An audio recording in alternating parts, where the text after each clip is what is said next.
Almost every day, somebody finds an ancient artifact in Israel. With thousands of years of history, this country has become known as a paradise for antique hunters. But the question is, where can you actually find a good deal? This is the famous Jaffa Flea Market. It's home to the largest antique market in Israel. And lucky for us, we have Yariv Agozi showing us around. He's been an antique hunter since he was just 13 years old. And he's one of Israel's top antique dealers. The majority of items you can find here in Shuk HaPishpishim, in this flea market in Jaffa, starting from the 15th century onwards to the early 20th century. First stop is Palestine Antiquities, a tiny little shop that's easy to miss if you're not looking closely.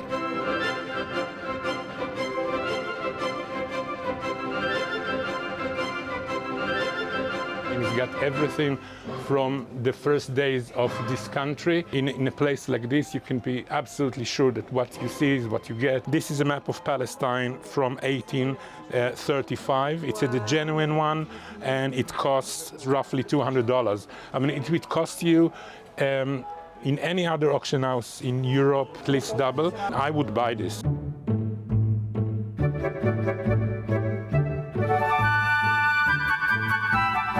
By the way, is the only shop in all of Israel that the prices are not negotiable. I mean, it's a fixed price. And He knows what the worth is. I'm 52 and I know this sign from when I was like 16 years old. It's the same sign. Next stop on our hunt is Malgaliot. This jam-packed shop has been run by a Persian Jewish family for 3 generations. His great-grandfather was a dealer in antique glass back in Iran. Third-generation shops are not as common in Israel. You can find very cheap items and you can find genuine hundreds of years old items here. This chair, it's all made of brass, inlaid with copper and silver. It's an antique Syrian chair. A thing like that in any gallery in Manhattan or in London will cost you at least $9,000 to $12,000, and they want $4,000 here. So it's a bargain. But the best deal we found in Malgaliot was super hard to spot at first. Most tourists will go for this Judaica. I mean, because it's look ancient. It's 1950s, okay? It's not ancient, it's nothing. But what most tourists wouldn't see it is this is worth in Europe between $10,000 and $12,000. Do you want me to ask the price? Yeah. כמה אתה רוצה על המגש הגדול, המגש הזה? This is 1,200 shekels, which is, I think, $500. Even less. If I were you, seriously, I would buy this and sell it. All right, guys, that's it. I might quit my job over how much I'm going to make on this. We're not done yet. Our last stop in the Jaffa Flea Market is the famous Berouge Shop, which was founded by a Persian Jewish refugee in the 1960s and continues to be run by the family. Today, they're known as one of the biggest antique dealers in Israel. Do you know the Israeli parliament, the Knesset in Jerusalem? Yeah. It's got gates. That was done by a very well-known Israeli artist by the name of David Palumbo. This is an original work by David Palumbo, and it's only cost $3,000 at the moment. Yeah. That's an amazing find.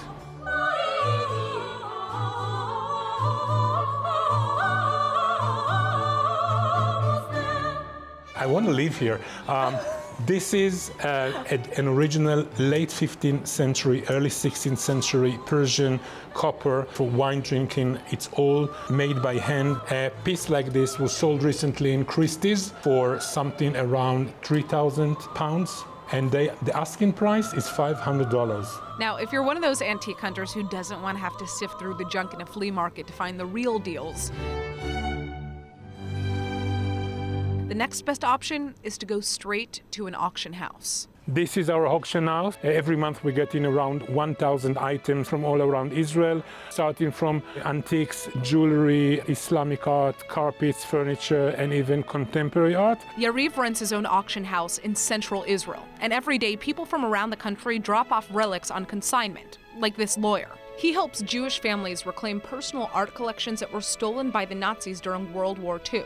Today, he's dropping off valuable old books that he used to do research about an expensive Mason porcelain collection that was robbed from one of his clients. The books helped him figure out how much the porcelain was actually worth. There was a sale just a few months ago. One of our clients got a very big collection back from the Rijksmuseum, and they sold it in Sotheby's for about $15 million with commission. Say it after me, 15 million. And this belonged to his family. Yeah. It was stolen from him by the Nazis. By the Nazis, And yes. you helped him reclaim that. These books will most likely be bought by professional collectors who want to use them to do their own research. But all kinds of clients buy antiques here. We're cataloging everything, we take photos. Every 4 weeks there's an auction of 2 days, and everything must go.